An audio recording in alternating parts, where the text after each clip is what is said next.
माहेश्वर सूत्र। आज हम लोग जानेंगे कि माहेश्वर सूत्र क्या होता है। ठीक है, तो सबसे पहले हम माहेश्वर का ही संधि विच्छेद कर लेते हैं। क्या लिखा है? महाधन ईश्वर। संधि विच्छेद करेंगे तो क्या होगा? महाधन ईश्वर। महान ईश्वर में किसकी चर्चा की गई है? शिव जी की। तो कहते हैं कि एक बार पाणिनि जी तपस्या कर रहे थे और तब उनकी तपस्या से खुश होकर शंकर जी ने क्या बुलाया? डमरू। तो जो उस डमरू की ध्वनि निकली तो उसको पाणिनि जी ने क्या किया? लिख लिया। तो उस डमरू की ध्वनि कितनी ध्वनि निकली थी? 14। कितनी? 14 ध्वनि निकली थी। तो वही ध्वनि है, ये सब देख रहे हैं आप। आयुर, रिलिक, एओंग, एओ, छह बरट, लड़, यमन, गर्णम, झबई, गर्दस, जब, गर्दस, कप, चटर, चरतव, कपय, सस्तर और हल। तो उसी ध्वनि से संस्कृत में व्याकरण की क्या हुई? शुरुआत हुई। ठीक है, किसकी शुरुआत हुई? व्याकरण। तो व्याकरण के जनक किसे कहा जाता है? पाणिनि जी को। किसे कहा जाता है? पाणिनि जी को। उन्होंने ही लिखा अष्टाध्यायी। अष्टाध्यायी क्या है? अष्टाध्यायी क्या है? व्याकरण है। क्या है? व्याकरण। पूरे अष्टाध्यायी के 4000 सूत्रों को समाहित कर दिया गया है इसी 14 सूत्र में। कौन कौन से है? चलिए हम एक बार बोलेंगे और आप दोहराएंगे। ठीक है, आइए। आयुर, रिलिक, एओंग, एओच, है बरट, लड़, यम गणनम, झबई, गर्दश, जम गर्दस, कप छटत चटतव, कपय, सस्तर, हल। देखिए, जो प्रत्याहार है इसलिए बनाया गया है क्योंकि वर्णों को संक्षेपीकरण करने के लिए प्रत्याहार बनाया गया है। ठीक है, क्यों? क्योंकि अगर आप देखेंगे इसमें तो जैसे दिया है आ और इधर दिया है ड़ा। तो ड़ा क्या है? सारे वर्ण का अंतिम वर्ण जो है देखेंगे उसको इत संज्ञक वर्ण कहते हैं। क्या कहते हैं? इत संज्ञक वर्ण कहते हैं। देखो, अच्छा ध्यान से देखो, इत संज्ञक वर्ण कितने हैं? इधर देखो, बोर्ड पे देखो कितने? 14। एक है ना, 1 2 3 4 5 बोलो 6 7 8 9 10 11 12 13 14। देखिए, जो भी 14 इत संज्ञक वर्ण आप देख रहे हो सब में हलंत लगा हुआ है। देख रहे हैं? क्यों? क्योंकि इसकी गणना नहीं होती है। जब भी हम प्रत्याहार बनाएंगे तो इसकी गणना नहीं होगी। जैसे अगर हम आपसे बोले कि देखिए पहला वर्ण ले लीजिए, प्रत्याहार कैसे बनता है? पहला वर्ण आपको लेना है और आखिरी वर्ण। अगर हम आपसे बोले कि अड़ प्रत्याहार बनाइए तो उसमें कौन कौन से वर्ण आएंगे? बताइए। बताइए। आ, बीच के जितने हैं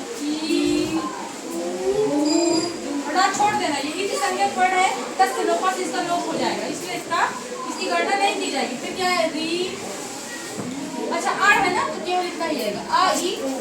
तो ये प्रत्याहार बन गए। देखो, अगर हम ऐसे कहते अड़ प्रत्याहार शॉर्ट फॉर्म हो गया। अड़ से हमको किसी बोध हो गया, आ ई ऊ का बोध हो गया।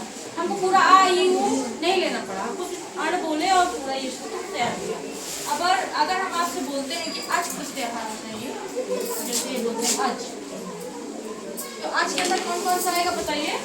ये शुरू का आ ले लिया गया है और अंतिम का चा। तो बीच में कितने वर्ण है? इत संज्ञक वर्ण को छोड़कर बताइए। आइए, अच क्या है? पूरे स्वर इसमें आ जाते हैं। ठीक है, तो बोलिए आ ई ऊ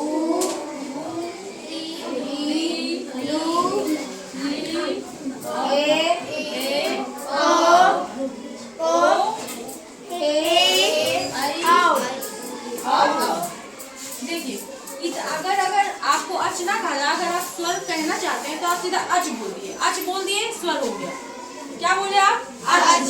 अगर आप कहें कि स्वर कौन कौन से होते हैं तो आप पूरा नाम नहीं लेना चाहते हैं तो आप बोल दीजिए अच। अच अगर बोल देंगे तो पूरा स्वर आपका आ जाएगा। इसमें स्वर कहाँ है, व्यंजन कहाँ है, अंतस्थ कहाँ है और ऊष्म कहाँ है? संस्कृत में स्वर की संख्या कितनी होती है? हमने आपको बताया होगा। कितनी होती है बताइए? नहीं, गलत। नहीं, स्वर देखिए, मैंने अभी आपको अभी लिखा है आपका कि अच कितने हैं? अच किसे कहते हैं? स्वर को अच भी कहते हैं। उसमें कौन कौन से वर्ण है? अ ई उ री ए ओ औ। ठीक है, देखिए शुरू में ही पाणिनि जी ने सबसे पहले किसको स्थान दिया है? अच को दिया है, यानी कि स्वर को। तो स्वर कितने हैं? 9। हाँ, देखिए काउंट करिए कौन कौन से? अ, ई, उ, री, री, ए, ओ, आई, औ। कितने हो गए? 9। अच्छा ये बताइए, जो 9 स्वर है उनकी गणना कितने सूत्रों में की गई? 4। देखिए पहले दिया आयुर, दूसरा ऋलिक, तीसरा एओं, चौथा एओच। यानी 4 सूत्रों में किसकी गणना की गई है? स्वर की गई। अच स्वर को अच भी कहते हैं। अगर आपका आ गया कि अच किसे कहते हैं तो आप तुरंत बता दीजिएगा। किसे कहते हैं? चलिए उसके बाद देखते हैं। स्वर हो गया इतना। अब इसके बाद है वर्ण, यानी हा को आप छोड़ देंगे तो क्या होगा? या, व, र, ल। ये क्या है? अंतस्थ वर्ण। क्या है? अंतस्थ वर्ण। उसके बाद देखिए जो सत्वा है, सत्वा में अगर ध्यान से देखिए य, म, अंग, ण, न, ये कौन सा वर्ण है? पंचमाक्षर है, यानी हर वर्ग का पांचवा अक्षर। कितने वर्ग है? 5। का वर्ग का पांचवा अक्षर क्या होता है? चा वर्ग का पांचवा अक्षर क्या होता है? या। और पा वर्ग का पांचवा अक्षर म, और ता वर्ग का पांचवा अक्षर न।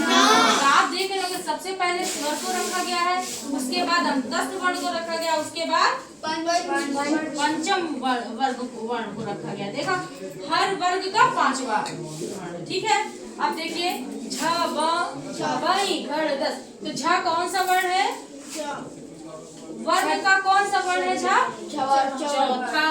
च, छ, ज, झ। देख रहे हैं ना, पहले 5 रखा गया है, उसके बाद चौथा वर्ण। तो ये चौथा वर्ण ख, ड।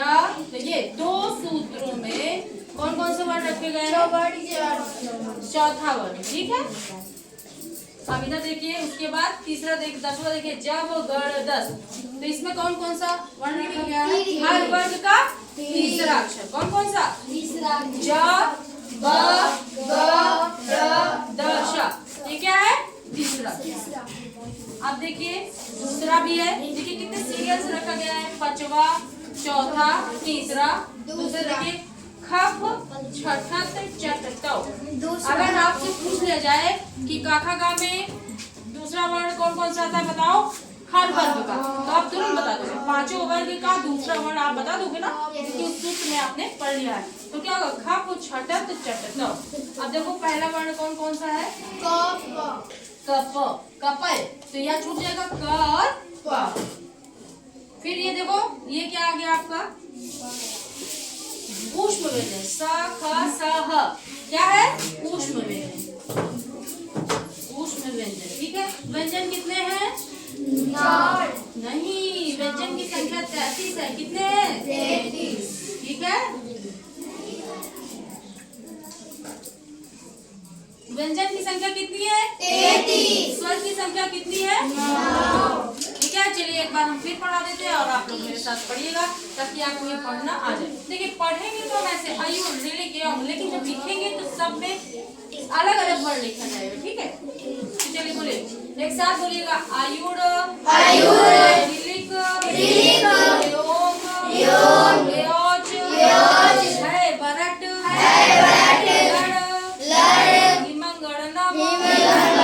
झबई, घड़ दश, जब घड़ दश, खप छटत चटताओ, कपय, शस्यर, हल। चलिए आज इस क्लास को हम यहीं पर खत्म करते हैं।